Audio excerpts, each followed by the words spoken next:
Good afternoon, ma'am. Thank you, sir. You can continue. Okay तो आज हम कर रहे हैं जो स्टूडेंट्स के डाउट है। ओके स्टूडेंट्स को डाउट है चैप्टर नंबर 12 में composition and role of the state executive. ये आपके बुक के चैप्टर नंबर 12 पेज नंबर 151 पे आपको टॉपिक दिया गया है।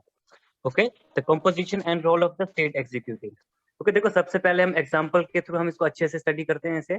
ओके देखो लेट अस सपोज मान लेते हैं कि हिमाचल प्रदेश स्टेट में इलेक्शंस हो रहे हैं। ओके इलेक्शन कंडक्ट हो रहे हैं तो इलेक्शन कमीशन ने क्या किया, उसने डेट अनाउंस कर दी है हिमाचल प्रदेश में कि इलेक्शंस हो रहे हैं।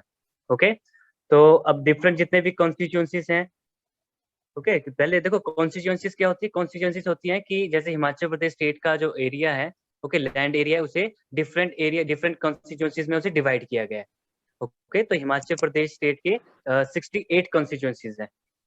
तो 68 कॉन्स्टिट्यूएंसीज में डिफरेंट पार्टीज के और इंडिपेंडेंट कैंडिडेट भी इलेक्शन को कॉन्टेस्ट कर रहे हैं। ओके सभी इलेक्शन में खड़े हो रहे हैं। ओके फिर क्या होता है, फिर इलेक्शन कंप्लीट हो जाते हैं, सभी जो सिटीजन्स हैं हिमाचल प्रदेश के सभी वोट डालते हैं जाके और अपने अपने मेंबर को वो इलेक्ट कर लेते हैं। ओके अब क्या है कि हिमाचल प्रदेश स्टेट में 2 पार्टीज हैं वो इलेक्शन में स्टैंड की थी। ओके एक बीजेपी एंड कांग्रेस। ओके तो 68 कॉन्स्टिट्यूएंसीज में अगर किसी दोनों पार्टी में से अगर किसी पार्टी को अगर अपनी गवर्नमेंट फॉर्म करनी है हिमाचल प्रदेश में, तो उसे अगर टोटल 68 है तो more than half seats, okay more than half seat से ज्यादा उसे सीट इलेक्शन में उसे विन करनी है। तो 68 का हाफ कितना हो जाता है, 34। ओके तो 34 मैंने कहा मोर देन हाफ। ओके 50% से ज्यादा सीट्स लेनी है तो हम ले सकते हैं 35 सीट्स। ओके ये 50% से ज्यादा है। ओके तो मान लेते हैं कि जैसे आजकल गवर्नमेंट है बीजेपी गवर्नमेंट की। ओके तो लास्ट इलेक्शन में तो बीजेपी गवर्नमेंट ने, जो बीजेपी पार्टी थी, उसने जो कैंडिडेट्स थे वो 35 सीट्स पे विन किए थे वो इलेक्शन में। ओके तो जब वो 35 सीट्स पे वो विन किए तो जो गवर्नर था, तो गवर्नर ने उस पार्टी को कहा, जो बीजेपी पार्टी का हेड था, कि आपकी पार्टी को सबसे ज्यादा सीट्स मिली है इस इलेक्शन में, तो आप आकर, जो उनका लीडर था उस पार्टी का, उन्होंने उसको गवर्नर ऑफ द स्टेट, जो हिमाचल प्रदेश का गवर्नर था, उसने उन्हें कहा कि आप आकर गवर्नमेंट को अपनी फॉर्म करें। ओके तो अब आप देखो कि जो कैंडिडेट इलेक्शन में विन किए थे स्टेट गवर्नमेंट में हिमाचल प्रदेश के इलेक्शंस में, वो सभी एमएलएस बने वो। ओके जो कैंडिडेट इलेक्शन में, जब इलेक्शन कंडक्ट हुआ तो इलेक्शन को उन्होंने विन किया, वो सभी एमएलए कहलाए वो। ओके चाहे वो बीजेपी पार्टी के हों चाहे वो कांग्रेस पार्टी के हों। ओके तो जो भी इलेक्शन में विन किए जितने भी कैंडिडेट थे 68 कॉन्स्टिट्यूएंसीज में, वो सभी एमएलएस कहलाए। तो एमएलएस की फुल फॉर्म होती है member of legislative assembly. Okay ये सभी जाकर, जो हमारी विधानसभा है शिमला में है ये, ओके वहां पर जाकर सभी सिट करेंगे और वहां पे स्टेट गवर्नमेंट के लिए जितने भी लॉज हैं वो न्यूली लॉज को मेक करेंगे और किसी लॉ को अमेंड करेंगे और इम्प्लीमेंट भी करवाएंगे ये। ओके तो जो कैंडिडेट इलेक्शन में विन किए थे उन्हें हमने कहा MLA, member of legislative assembly. Okay फिर बात करते हैं कि जो बीजेपी गवर्नमेंट ने जो इलेक्शंस में जो कैंडिडेट विन किए थे, जैसे 35 हमने लिया था। ओके तो गवर्नर ने कहा बीजेपी पार्टी के लीडर को कि आप आओ, आपको मैक्सिमम सीट्स मिली है इलेक्शन में, आपने विन की हैं, तो आप आके गवर्नमेंट को फॉर्म करो। ओके तो जो बीजेपी पार्टी के जो 35 मेंबर्स थे जो कि इलेक्शन में विन किए थे, उन सभी ने आपस में एक अपना लीडर अपॉइंट किया। ओके उन्होंने अपना लीडर अपॉइंट किया और कहा कि ये हमारा लीडर है और ये हमारे स्टेट का ये चीफ मिनिस्टर बनेगा। ओके तो आपकी जो फर्स्ट लाइन है, the composition and role of the state executive में, the MLA of the majority party choose their leader. Okay जो मेजोरिटी पार्टी थी, जो बीजेपी पार्टी थी, जो एमएलए थे उस पार्टी के 35, तो उन्होंने अपना लीडर अपॉइंट किया। उसे क्या कहलाया उन्होंने, chief minister by the governor of the state. Okay तो उन्होंने उसको चीफ मिनिस्टर बनाया कि ये हमारा लीडर है, और गवर्नर ने उसे चीफ मिनिस्टर बना दिया। ओके फिर जब चीफ मिनिस्टर बन गया वो, तो चीफ मिनिस्टर ने सिलेक्ट किया अपने अदर मिनिस्टर्स। ओके तो जो अदर एमएलए थे जो उसी के पार्टी के थे, जो बीजेपी पार्टी के जो एमएलए थे जो 35 थे, तो उन्होंने उस चीफ मिनिस्टर ने अब उन लीडर्स में से ही उन्होंने अपने अलग से अदर मिनिस्टर्स अपॉइंट किए उसने। ओके और उसके बाद ही also selects a council of ministers and give them different portfolios of various departments और मिनिस्ट्रीज। ओके तो जो उसने मिनिस्टर्स अपॉइंट किए, उसने उसी मिनिस्टर्स में से उसने कुछ मिनिस्टर को, उन्होंने सभी ने बैठ के अपने में काउंसिल ऑफ मिनिस्टर्स बना ली। ओके, काउंसिल ऑफ मिनिस्टर्स में मैक्सिमम तो नहीं कह सकते हैं कि अप्रोक्सीमेटली 7 और 8 मिनिस्टर्स होते हैं डिफरेंट डिपार्टमेंट्स के, ओके, जिन्हें हम कहते हैं काउंसिल ऑफ मिनिस्टर्स। ओके, तो उन्होंने सभी डिपार्टमेंट को उन्होंने उन कैंडिडेट को जो मिनिस्टर्स बने सभी डिपार्टमेंट उनमें डिस्ट्रीब्यूट कर दिए। ओके, अब कौन कौन से हैं देखो मैं आपको बताता हूँ कि जिसने किए different portfolios of various departments और ministries, such as education department के मिनिस्टर बनाए, कंस्ट्रक्शन डिपार्टमेंट के, ट्रांसपोर्ट के, कम्युनिकेशन के, health and sanitation, okay, and etcetera. Okay, उसके बाद नेक्स्ट है each ministry has departments to see the day to day management of the affairs of the ministry. Okay, तो उस department में एक डिपार्टमेंट है जो कि day to day administration work उस डिपार्टमेंट का वो चेक करते हैं, ओके, उसको काम लेते हैं, ओके, जो डे टू डे मैनेजमेंट है, जो वर्क करते हैं वो उसकी मैनेजमेंट वो करते हैं। ओके, उसके बाद देखो जब ये मिनिस्टर सभी सिलेक्ट हो गए, उसके बाद the ministers are assisted by bureaucrats in the management of the affairs of the ministry and the various departments under it. Okay, तो जैसे ही मिनिस्टर्स अपॉइंट किए हर डिपार्टमेंट वैसे ही हर डिपार्टमेंट के सेक्रेटरीज भी थे, जिन्हें हम कहते हैं परमानेंट एग्जीक्यूटिव्स। ओके, तो हर डिपार्टमेंट में उसका मिनिस्टर भी था, उसके बाद जो सेक्रेटरीज भी थे, और इन सभी डिपार्टमेंट और इन सभी सेक्रेटरीज का हेड कौन था? Chief minister. Okay, the governor who is the head of the state looks into the overall administration of the state. Okay, तो जो स्टेट का जो गवर्नर था, जिसने बीजेपी पार्टी को कहा था कि आप आकर अपनी गवर्नमेंट को फॉर्म करें, ओके, तो जो गवर्नर है वो पूरे स्टेट का ओवरऑल जितना भी एडमिनिस्ट्रेशन है उसकी वो टेक केयर करता है। ओके, जितना भी वर्क होता है उसको वो लुक करता है गवर्नर। ओके, और गवर्नर किसको रिपोर्ट करता है? वो central government president of India को। ओके, अब इसके बाद नेक्स्ट हम देखते हैं द पॉलिटिकल एग्जीक्यूटिव्स। ओके, मैंने आपको लास्ट क्लास में भी आप सभी स्टूडेंट्स को मैंने बताया था कि political executives and permanent executives कौन कौन होते हैं। ओके, तो देखो आप समझ सकते हैं कि जो पॉलिटिकल एग्जीक्यूटिव्स होते हैं हमारे पास, वो इलेक्शन में कॉन्टेस्ट करते हैं इलेक्शन को, और वहां से विन होके आते हैं। ओके, पॉलिटिकल एग्जीक्यूटिव्स हमारे वो होते हैं जो कि इलेक्शन में स्टैंड करते हैं और इलेक्शन को विन करके आते हैं। ओके, जैसे कि हमारे जो चीफ मिनिस्टर बने and other council of ministers and other ministers.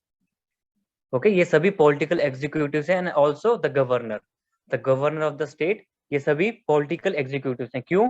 क्योंकि एक तो ये इलेक्शन को विन करके आए हैं।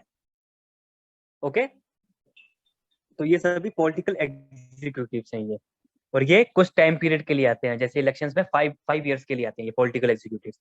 अब बात करें परमानेंट एग्जीक्यूटिव्स की, तो परमानेंट एग्जीक्यूटिव इलेक्शन को कॉन्टेस्ट करके नहीं बनते हैं। ओके, ये यूपीएससी से सिलेक्ट होते हैं, यूनियन पब्लिक सर्विस कमीशन से, वहां से टेस्ट कंडक्ट होता है और वहां से ये सिलेक्ट होते हैं।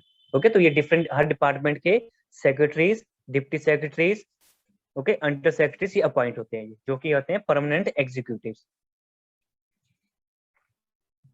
ओके, अब नेक्स्ट करते हैं हम the role of the chief minister and his council of ministers, कि चीफ मिनिस्टर का रोल क्या है और जो उसके काउंसिल ऑफ मिनिस्टर्स हैं, जो अदर मिनिस्टर्स हैं, उनके क्या वर्क है। Okay, the role of the chief minister is similar to the role of the Prime Minister of India, except that is her jurisdiction is limited to is her state.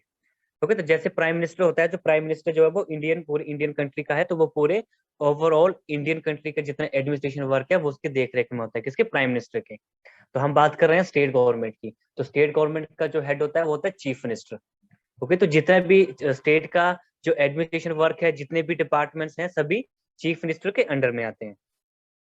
Okay, और साथ ही साथ में जो chief minister होता है वो अपनी party का लीडर होता है। वो क्यों? क्योंकि उसके पार्टी के जितने मेंबर्स थे उन्होंने उसको लीडर अपॉइंट किया था, और तभी वो चीफ मिनिस्टर बना हुआ। Okay, he she is the leader of the majority party in the state and an elected member of the house. Okay, देखो इलेक्टेड मेंबर तो होगा ही होगा वो, क्योंकि इलेक्शन में कॉन्टेस्ट किया तो इलेक्शन में विन करके आया था वो। ओके, तो वो इलेक्टेड मेंबर है कहाँ का? अपने हाउस का। ओके, जो कि हमने कहा legislative assembly. As the chief minister he she coordinates the work of all departments in the state. तो जो चीफ मिनिस्टर है वो पूरे स्टेट के जितने भी डिपार्टमेंट्स हैं, ओके, तो उसी की देख रेख में जितने भी वर्क है सभी कंडक्ट होता है चीफ मिनिस्टर की देख रेख में। ओके, तो हम कह सकते हैं कि स्टेट का जो हेड है, एक्चुअल हेड जो है वो है चीफ मिनिस्टर। क्यों? क्योंकि सभी डिपार्टमेंट्स का जितना भी वर्क होता है सभी उसकी देख रेख में उसके अंडर ही होता है। ओके, अब नेक्स्ट करते हैं power and functions of the chief minister and council of ministers. Okay, जैसे हम डिस्कस करते हैं अभी, सबसे पहले सभी स्टूडेंट्स कॉम्पोजिशन एंड रोल और पॉलिटिकल एग्जीक्यूटिव, परमानेंट एग्जीक्यूटिव आप सभी को क्लियर हो गए हैं? अब डाउट तो नहीं है आप किसी स्टूडेंट्स को? No sir. हाँ, किसी स्टूडेंट को कोई डाउट है तो आप समझ सकते हैं। ओके, देखो जो चीज मैंने आपको अभी हिंदी में बताई, मैंने आपको यही सारी बातें आपके इस बिल्कुल इंग्लिश में लिखी गई हैं सभी ये। ओके, तो ऐसा नहीं सोचना है कि सर ने कोई अपने से स्टोरी बनाई है, जो ये सब चीजें यहाँ इस पैराग्राफ में लिखी गई हैं। ओके, सिर्फ इसमें मैंने एक एग्जांपल लिया है, मैंने बीजेपी पार्टी का हिमाचल प्रदेश स्टेट का, कि यहाँ पे 68 कॉन्स्टिट्यूएंसीज है और इतने मेंबर्स वो इलेक्ट हुए। ओके, इस पार्टी के। बाकी सभी जितनी भी बातें की सभी के सभी आपके इस पेज में है, पेज नंबर 151 एंड 152 में। ओके, अब बात करते हैं हम नेक्स्ट। हाँ, किसी स्टूडेंट को कोई डाउट है तो आप अभी क्लियर कर सकते हैं आप। ओके, नहीं तो मैं आपको आगे power and function of the chief minister आप अभी डिस्कस करते हैं। ओके, हाँ, the powers and functions of the chief minister and his and the council of ministers. Okay, the chief minister is the most important official of the state government and supervise the entire work of his her state। देखो, तो ये तो मैंने अभी आपको बताया कि जो चीफ मिनिस्टर है वो पूरे डिपार्टमेंट्स का हेड होता है और पूरे स्टेट गवर्नमेंट का वो हेड होता है। ओके, तो chief minister is the most important official of the state government. तो स्टेट गवर्नमेंट का सबसे मोस्ट इंपॉर्टेंट ऑफिशियल है। क्यों? क्योंकि सभी डिपार्टमेंट इसके अंडर में आते हैं, जितना भी वर्क होता है सभी इसी की देखरेख में होता है, किसके? चीफ मिनिस्टर के। Okay, and supervise the entire work of his her state. तो स्टेट में जितना भी वर्क होता है सभी इसकी अंडर सुपरविजन में होता है। Okay, he she is the chairman of the cabinet and summons and presides over it's meetings. Okay, तो मैंने पहले बताया आपको कि जब चीफ मिनिस्टर अपॉइंट होता है, ओके, उसके बाद वो हर डिपार्टमेंट में से वो मिनिस्टर्स अपॉइंट करता है। ओके, तो जितने मिनिस्टर्स वो अपॉइंट करता है हर डिपार्टमेंट के, तो वहां से वो कुछ 7 और 8 मिनिस्टर्स को लेता है और अपनी एक कैबिनेट बनाता है। ओके, एक अपनी काउंसिल ऑफ मिनिस्टर एक कैबिनेट बनाता है। ओके, तो उस जो कैबिनेट वो बनाता है 7-8 मिनिस्टर्स की, तो उसका वो चेयरमैन होता है। ओके, और जब भी उस कैबिनेट की जब मीटिंग होती है तो वो उसी को ही समन करता है और वो ही इसका लीडर होता है। ओके, जैसे इसका एग्जांपल हम समझ सकते हैं, जैसे अभी कोविड पेंडेमिक में अभी आपने सभी ने न्यूज़पेपर में आप सभी ने स्टडी किया होगा कि जो हमारे चीफ मिनिस्टर हैं हिमाचल स्टेट गवर्नमेंट के, श्री जयराम ठाकुर जी, तो वो काफी डिफरेंट टाइम्स में हर आफ्टर 1 वीक और 15 डेज के बाद वो कैबिनेट की मीटिंग्स होती थी। ओके, जिसमें कि डिसाइड होता था कि हमारे स्कूल ओपन होंगे या नहीं होंगे, कि कब तक स्कूल ओपन होंगे नहीं होंगे और कब तक इनको छुट्टियां देनी है। ओके, तो ये सभी डिसीजन कैबिनेट में होते थे। ओके, तो जो कैबिनेट बनाई गई थी, तो उस कैबिनेट के जो चीफ मिनिस्टर थे वो हेड थे और वही इसको समन करते थे, उस मीटिंग को वो ही प्रिसाइड करते थे। ओके, हाँ, उसके बाद नेक्स्ट है he she allocates portfolios of different departments to is her council of ministers. He she can also ask for the resignation of any minister if dissatisfied with her work or conduct। Okay, तो क्या है, देखो chief minister नहीं तो देखो persons को, MLA को उसी ने ही तो मिनिस्टर अपॉइंट किया, चीफ मिनिस्टर नहीं। ओके, तो जब उसने चीफ मिनिस्टर अपॉइंट किया हर डिपार्टमेंट का, तो उसने डिपार्टमेंट तो दे ही दिया उसने। ओके, अब चीफ मिनिस्टर को लगता है कि अगर ये मिनिस्टर है और ये अच्छा वर्क नहीं कर रहा है, काफी कंप्लेंट आ रही है और जैसा मैं सोच रहा था वैसा ये वर्क नहीं कर पा रहा है। ओके, तो वो उन मिनिस्टर से वो और काउंसिल ऑफ मिनिस्टर से वो कह सकता है कि आप मुझे अपना रेजिग्नेशन दो और आप इस पोस्ट से हट जाओ। क्यों? क्योंकि आप अपना वर्क अच्छे से नहीं कंप्लीट कर पा रहे हैं आप। ओके, तो जो चीफ मिनिस्टर है वही हेड ऑफ द गवर्नमेंट होता है, वही मिनिस्टर अपॉइंट करता है और वो ही मिनिस्टर से रेजिग्नेशन भी ले सकता है वो। ओके, तो each member of the council of minister looks after is her own department with the help of government officials called bureaucrats. Okay, तो जो देखो जितने भी काउंसिल ऑफ मिनिस्टर्स थे, जो मिनिस्टर्स थे, वो हर अपने डिपार्टमेंट की वो देखरेख करेंगे। ओके, और हर डिपार्टमेंट में एक सेक्रेटरी होगा, तो ये दोनों ही मिलकर पूरे डिपार्टमेंट को अच्छे से कंडक्ट करेंगे, अच्छे से एडमिनिस्ट्रेशन वर्क करेंगे, अच्छे से जितना भी डिपार्टमेंट का वर्क है उसको कंडक्ट करेंगे।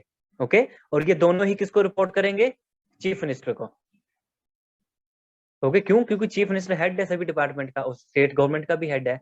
तो जितने भी डिपार्टमेंट की जो मिनिस्टर वर्क करेगा और जो सेक्रेटरीज वर्क करेंगे वो किसको रिपोर्ट करेंगे? चीफ मिनिस्टर को। ओके, तो हर डिपार्टमेंट, देखो पहले जितने भी डिपार्टमेंट है सभी चीफ मिनिस्टर के अंडर में, और जो डिपार्टमेंट के जो मिनिस्टर है उसके अंडर में एक सेक्रेटरीज है। ओके, तो हर डिपार्टमेंट का मिनिस्टर और सेक्रेटरीज मिलके किसी डिपार्टमेंट का वर्क अच्छे से कंडक्ट करते हैं। ओके, जो सेक्रेटरीज हमारे पास प्रेजेंट होते हैं हर डिपार्टमेंट में, उन्हें हम कहते हैं गवर्नमेंट ऑफिशियल्स। क्यों? क्योंकि ये इलेक्ट होके नहीं आते हैं। ओके, इन्हें हम ब्यूरोक्रेट्स कहते हैं। ये इलेक्ट होके नहीं आते हैं, ये यूनियन पब्लिक सर्विस कमीशन से सिलेक्ट होके आते हैं। ओके, तो इन्हें हम गवर्नमेंट ऑफिशियल्स कहते हैं। उसके बाद नेक्स्ट है he she is the leader of the Vidhansabha and prime spokesperson of the government in the Vidhansabha. ओके, तो जो चीफ मिनिस्टर है वो विधानसभा का वो लीडर भी होता है। क्यों? क्योंकि उसी की गवर्नमेंट तो चल रही होती है लेजिस्लेटिव असेंबली में। ओके, जो विधानसभा में उसी लीडर उसी चीफ मिनिस्टर की तो गवर्नमेंट चल रही होती है, इसलिए वही हेड वही लीडर होता है। ओके, और वही अपनी गवर्नमेंट का, अपनी पार्टी का, अपनी गवर्नमेंट का वही स्पोक्स पर्सन होता है। ओके, अब बात करते हैं अब लास्ट में जो एक पावर दी गई है। ओके, ये सभी पावर्स थी चीफ मिनिस्टर और काउंसिल ऑफ मिनिस्टर्स की। ओके, बात करते हैं लास्ट में एक दी गई है इमरजेंसी।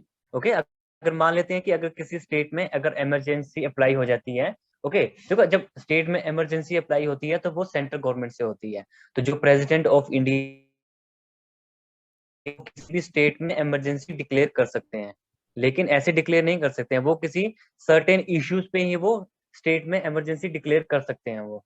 ओके, तो अगर मान लेते हैं कि हिमाचल प्रदेश स्टेट में अगर emergency president of India declare कर देते हैं कि इस स्टेट में आज से प्रेसिडेंट रूल है। ओके, या स्टेट इमरजेंसी अप्लाई करते हैं। ओके, तो जितना भी वर्क था जो चीफ मिनिस्टर करता था, जो उसके काउंसिल ऑफ मिनिस्टर करते थे, वो नहीं करेंगे, वो करेंगे गवर्नर।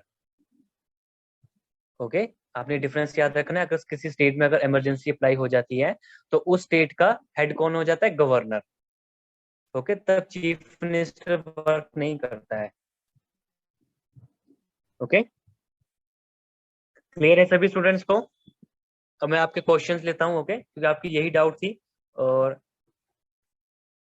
ओके, हाँ, किसी स्टूडेंट्स को डाउट है इस टॉपिक से अभी, तो मैं आपको फिर से क्लियर कर सकता हूं अगर आपको कोई डाउट है तो। ओके, एक टॉपिक्स में रह गया है, ये हमने कल भी डिस्कस किया था, permanent executive and political executive. Okay, देखो इसमें आपने सिर्फ इतना याद रखना है, जो पॉलिटिकल एग्जीक्यूटिव हैं वो इलेक्शन में कॉन्टेस्ट करके इलेक्शन को विन करके आते हैं। ओके, सिर्फ 5 ईयर्स के लिए होते हैं वो। ओके, तो वो सभी पॉलिटिकल एग्जीक्यूटिव है। पॉलिटिकल एग्जीक्यूटिव में हमारे चीफ मिनिस्टर आते हैं, गवर्नर आते हैं and council of ministers, her department के मिनिस्टर्स आते हैं। ये सभी पॉलिटिकल एग्जीक्यूटिव्स हैं, ये 5 ईयर के लिए वर्क करते हैं।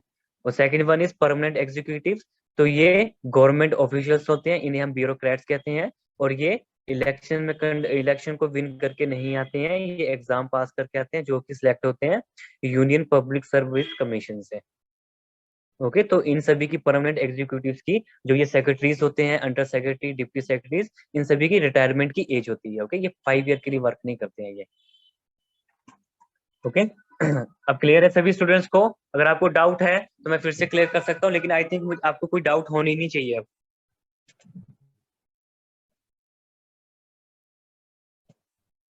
सभी स्टूडेंट्स के कैमरा ऑफ है, स्टूडेंट्स के कैमरा ऑन होंगे सभी स्टूडेंट्स के। ओके, अब है दिव्यांश, कृति, प्रिया, प्रियांशी, दिव्यांश, शिव ठाकुर, शर्नव, आपके कैमरा क्यों ऑफ है सभी स्टूडेंट्स के? सभी स्टूडेंट्स अपने अपने कैमरा ऑफ करेंगे। टीचर यही देखता रहेगा कि आप स्टडी कर रहे हैं, आपके कैमरा ऑफ है या नहीं है।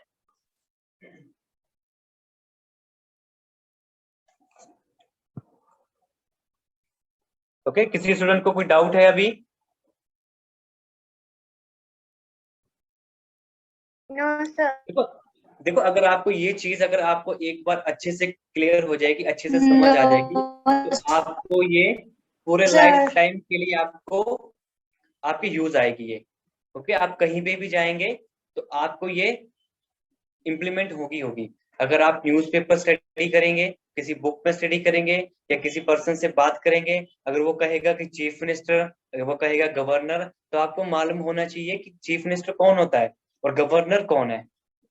ओके, अगर बात करें कि अगर मान लो कि आपके नियर बाय, अगर मान लेते हैं नगरोटा बगवां में अगर एसडीएम आ जाते हैं, या फिर डिप्टी कमिश्नर आ जाते हैं, डीसी आ जाते हैं, या कोई सेक्रेटरी आ जाता है, तो आपको मालूम होना चाहिए कि ये पर्सन कौन है, ये क्या वर्क करते हैं ये। ओके, तो मैंने आपको कल भी क्लास में बताया था, अभी फिर से रिपीट कर रहा हूँ। ओके, आपने देखो सिर्फ ये बातें याद रखनी है कि पूरे गवर्नमेंट के 3 ऑर्गन्स हैं। ओके, 3 ऑर्गन्स हैं। फर्स्ट है हमारे पास लेजिस्लेचर, जिसे हम पार्लियामेंट भी कहते हैं, विधानसभा और Vidhansabha council. Okay, second one is executives, जो कि हमारे पास चीफ मिनिस्टर, गवर्नर और सेक्रेटरीज होते हैं। ओके, थर्ड आती है जुडिशरीज। ओके, तो हर गवर्नमेंट के 3 मेन ऑर्गन्स हैं, ये सभी वर्क करते हैं ये। ओके, अब बात करते हैं कि कैसे वर्क करते हैं ये।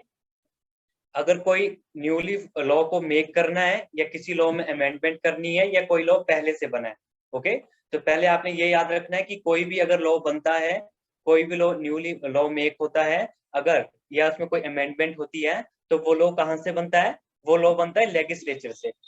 ओके, पार्लियामेंट से। लेजिस्लेचर यानी लेजिस्लेटिव असेंबली या फिर लेजिस्लेटिव काउंसिल से लॉज बनते हैं।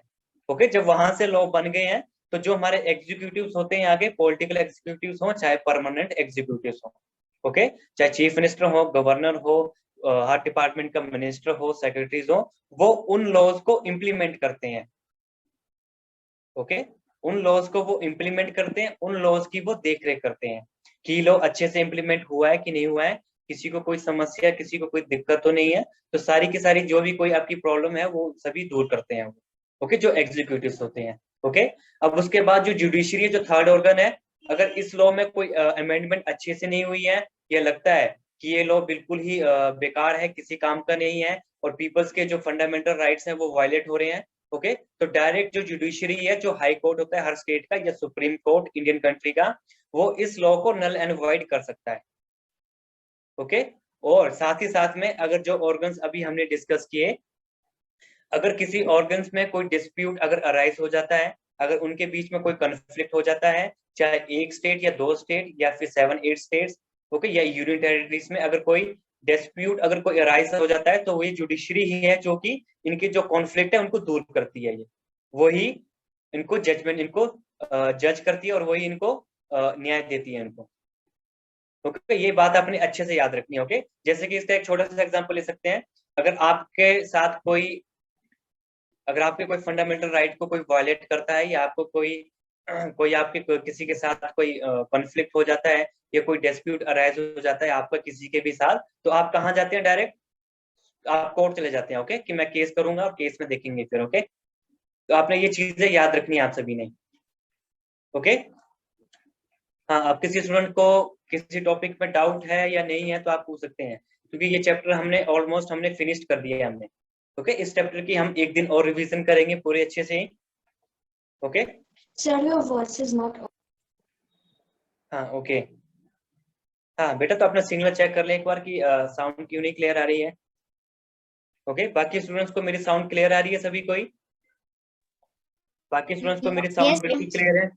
हाँ, ओके, ओके, तो जिसको मेरी साउंड नहीं आ रही वो एक बार अपना सिग्नल अच्छे से चेक कर ले एक बार। ओके, हाँ, किसी स्टूडेंट को कोई डाउट है किसी में कि role of governor, state judiciary, union territory, किसी भी टॉपिक में डाउट है, किसी क्वेश्चन में डाउट है, आप पूछ सकते हैं। आपको कोई डाउट नहीं है? ओके, तो मैं आपसे क्वेश्चन पूछता हूँ। ओके, तो सबसे पहले माय फर्स्ट क्वेश्चन है, आपने मुझे बताना है, आपने मुझे No, 4 sir. क्राइटेरिया बताने हैं। ओके, आपने मुझे 4 क्राइटेरिया बताने हैं to become a governor.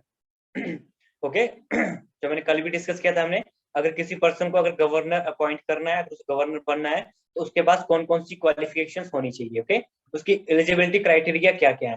Okay, 4 बताने हैं मुझे। तो सबसे पहले मुझे बताएंगे, सबसे पहले प्रिया। Yes, sir. Sir. Second. हाँ, यस प्रिया। चाहिए अब ए But I can't get your voice. Please repeat again. sir above is 35 age above.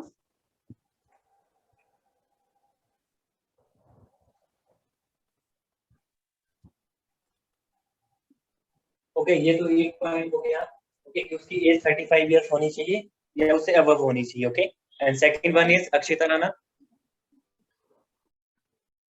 Sir ये पटेल हाँ, क्या होना चाहिए? सर हाँ, must be a, must be a हाँ, must be a citizen of India. Okay, कि उसे इंडिया का सिटीजन तो होना ही होना है उसे। ओके। और एक मैंने और बताया था मैंने आप सभी को ही, जो मैंने अपना खुद का एग्जांपल दिया था कि अगर किसी स्टेट का अगर गवर्नर अपॉइंट हो रहा है तो क्या होना चाहिए उस पर्सन को? बन सकते हैं। हाँ हाँ, वृत्ति 2440। वृत्ति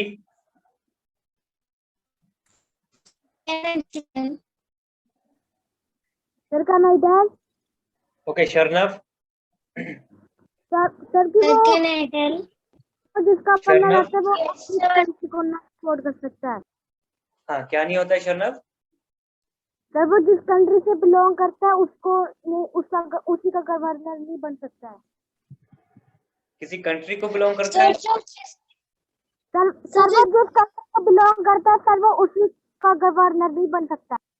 हाँ, जिस स्टेट को वो बिलोंग करता है तो वो उस स्टेट का वो गवर्नर अपॉइंट नहीं हो सकता है। ओके। वो स्टेट का नहीं होना चाहिए, कोई अलग स्टेट का होना चाहिए। हाँ ओके। और साथ ही साथ में उसे और क्या नहीं होना चाहिए कि वो किसी भी हाउस का उसे मेंबर नहीं होना चाहिए। कोई ऑफिस भी नहीं होल्ड करना चाहिए प्रॉफिट का। Sir must not hold any office of profit. हाँ ओके। ओके, साथ ही साथ में उसे हाँ profit. ओके, साथ ही साथ में उसे किसी भी स्टेट लेजिस्लेचर और यूनियन पार्लियामेंट का उसे मेंबर नहीं होना है। ओके, तभी वो गवर्नर बन सकता है। ओके, तो आप सभी को ये चीजें अच्छे से आपको लर्न करनी है, आप सभी को ही। ओके। Yes sir. हाँ, तो अब मेरा माय नेक्स्ट क्वेश्चन इज, आपने मुझे बताना है कि पॉलिटिकल एग्जीक्यूटिव्स में कौन कौन से पर्सन्स होते हैं। ओनली पॉलिटिकल एग्जीक्यूटिव्स में। Okay Pratyush, registration number 1242। Pratyush sir Pratyush, political executives में कौन कौन से पर्सन्स होते हैं?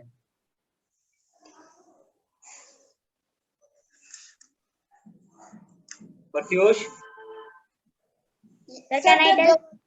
गवर्नर।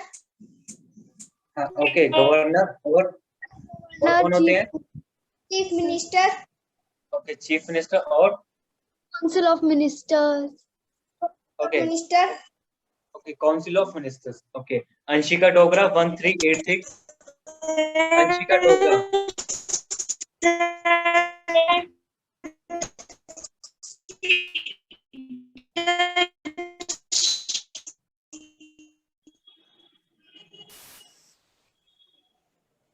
ओके, अंशिका डोगरा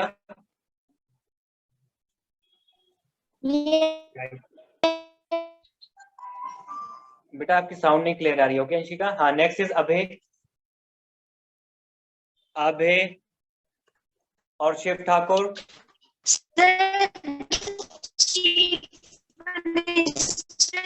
बेटा आपकी साउंड नहीं क्लियर आ रही है, आपकी साउंड नहीं क्लियर आ रही है मेरे पास। वृत्ति आपकी साउंड नहीं क्लियर आ रही है। Okay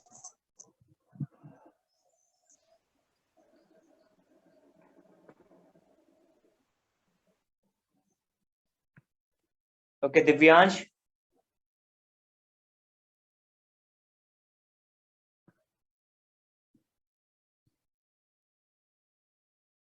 okay, Anshika Dogra. Kriti, Kriti 1251।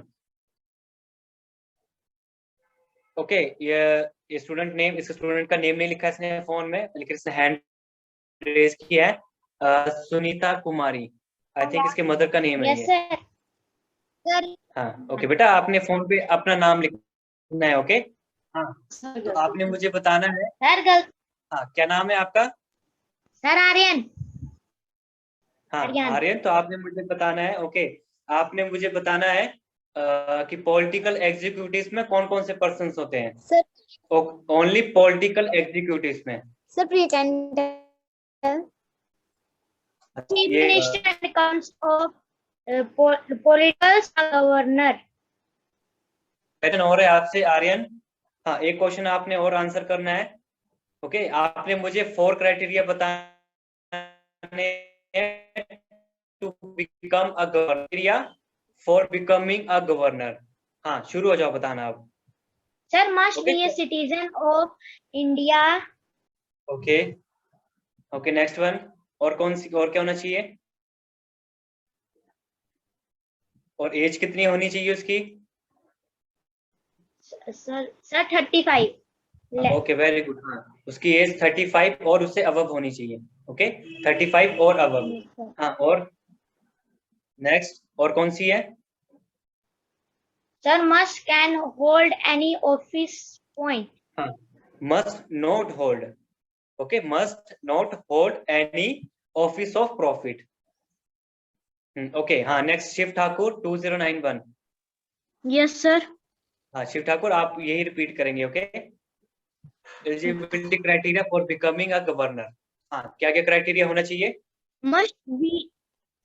Must be a citizen of India, must be above than 35 year, must be not a member of state state legislature और legislation यूनियन पार्लियामेंट। ओके, और यूनियन पार्लियामेंट। और ओके, ये भी है yes साथ sir, में, और union parliament. Okay, ऐसा ना हो वो स्टेट का मेंबर ना हो लेकिन यूनियन पार्लियामेंट का मेंबर हो, उसे अपॉइंट करते, ऐसा नहीं होना चाहिए। ओके, किसी भी स्टेट का या किसी भी यूनियन पार्लियामेंट का वो मेंबर नहीं होना चाहिए। ओके, चाहे लोकसभा हो, राज्यसभा हो, या विधानसभा हो, या विधान काउंसिल हो। ओके, और कौन सा एक एक आपने लेफ्ट कर दिया है, एक छोड़ दिया आपने, क्या नहीं होना चाहिए? और must not hold any office profit।